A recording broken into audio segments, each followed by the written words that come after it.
오늘 정의란 무엇인가의 저자로 유명세를 타고 있는 마이클 샌델 교수와 KBS 기자가 인터뷰하는 내용을 우연히 TV에서 보게 되었습니다. 여기서 마이클 샌델 교수는 우리 국민들의 문화적 촛불혁명에 대한 평가와 더불어 지구촌 차원에서 야기되는 민주주의 시스템에 대한 문제 제기를 아끼지 않았습니다.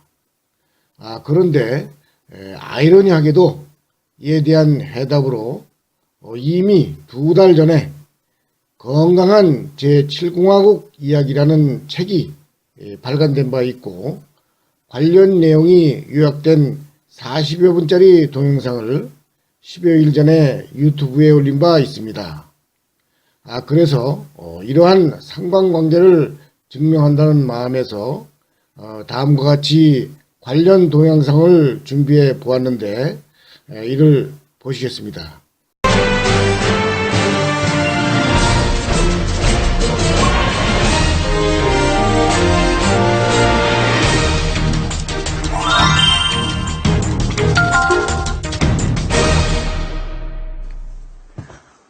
미국 대선에서 트럼프의 당선과 영국의 유럽연합 탈퇴 결정 과정에서 더욱 극명하게 드러난 자국 우선주의와 반이민 정서 등은 민주주의를 가장 먼저 발전시킨 이들 국가들에조차 기성 정치권에 대한 심한 회의감을 안겨줬습니다.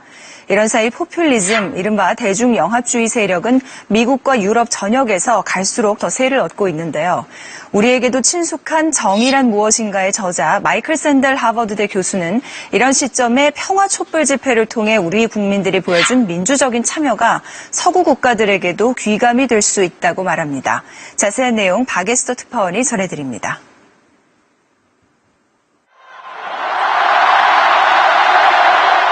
서울 광화문에서 시작해 광주, 부산, 제주까지 전국으로 번진 9차례의 촛불 집회.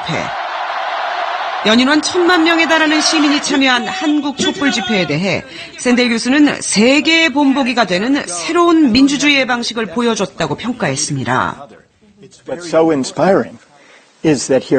수백만 명이 거리에 나와 민주주의를 되찾기 위해 평화롭게 촛불을 들고 있는 모습에 깊은 감명을 받았습니다.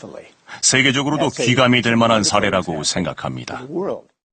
기성정치에 대한 불만이 커지는 건 세계적 현상이지만 한국은 그것을 시민의 힘으로 바꿀 수 있다는 걸 보여줬던 겁니다.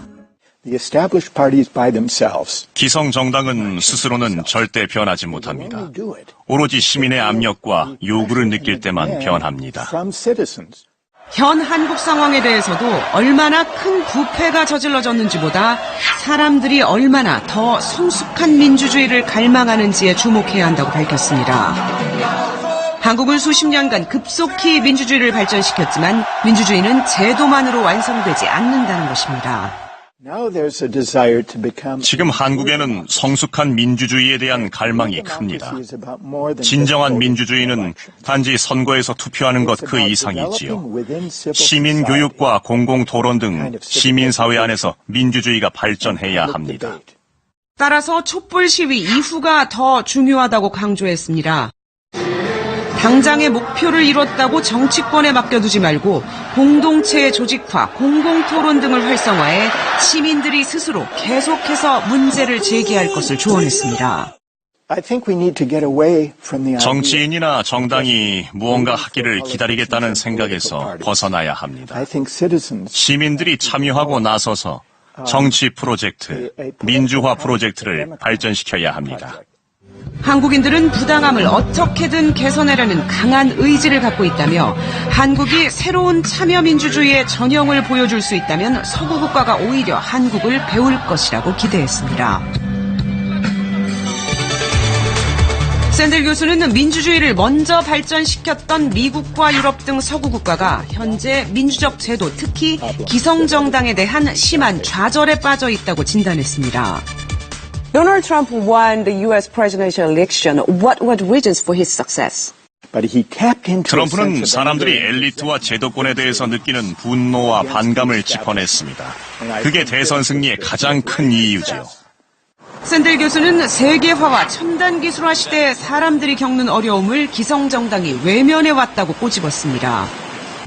자유시장과 자유무역을 중심으로 한 세계화, 첨단 기술 발전에 따른 제조업의 몰락, 금융 중심의 경제 구조가 점점 더 상위 계층만 돈을 벌게 만들어 불평등을 심화시켰지만 해법이 제시되지 않았다는 것입니다. 세계화를 어떻게 인간 중심으로 발전시킬 것인가? 어떻게 불평등을 해결할 것인가?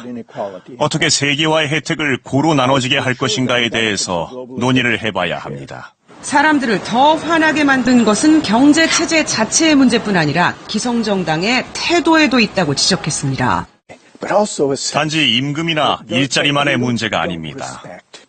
엘리트들이 평범한 사람들을 존중하지 않고 있다는 느낌, 즉 사회적 자존감과 사회적 인정의 문제이기도 하죠. 정치권이 평범한 시민의 목소리를 담을 수 있는 새롭고 창의적인 정치 방식을 내놓아야 한다고 말했습니다. 기성정당이 그걸 못했기 때문에 유럽에서 반이민, 인종주의 정서 등에 기대는 신생 대중영합주의 정당들이 득세하게 됐다는 것입니다. 샌델 교수는 또 극단적 탈세계화, 국수주의 경향을 막기 위해선 오히려 건강한 공동체의식, 건강한 민족주의를 되살려야 한다고 제언했습니다. 세계 시민으로서 뿐만 아니라 어떤 특정한 지역의 주민, 또 국가 공동체의 일원으로서 정체성을 찾고자 하는 사람들의 욕구를 진지하게 받아들여야 합니다.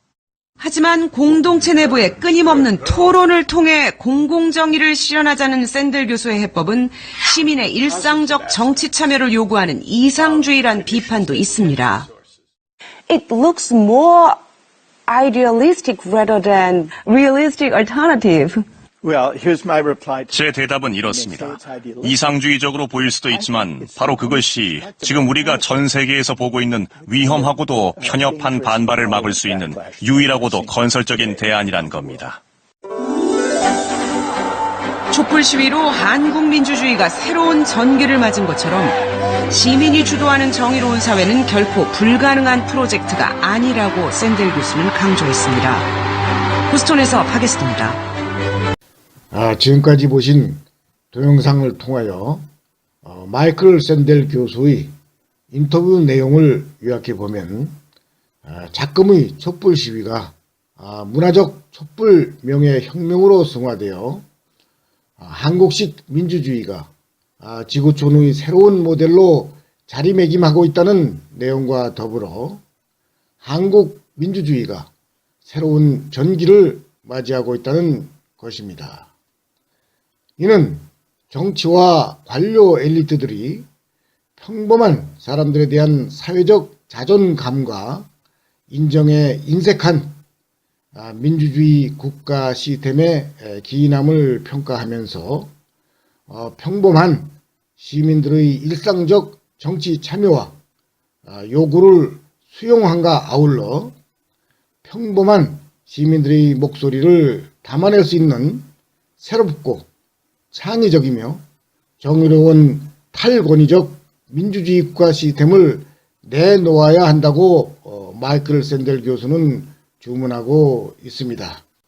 이러한 관점에서 감상하신 동영상과 관련하여 건강한 제7공화국의 노래말을 준비해 보았습니다.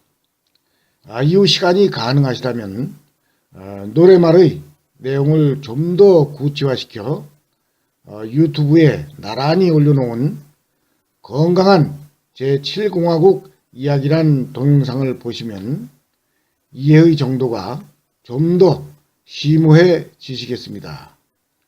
그리고 언제 기회가 되면 완전한 이해를 위해 강의를 통해서 만나 뵙도록 하겠습니다. 감사합니다.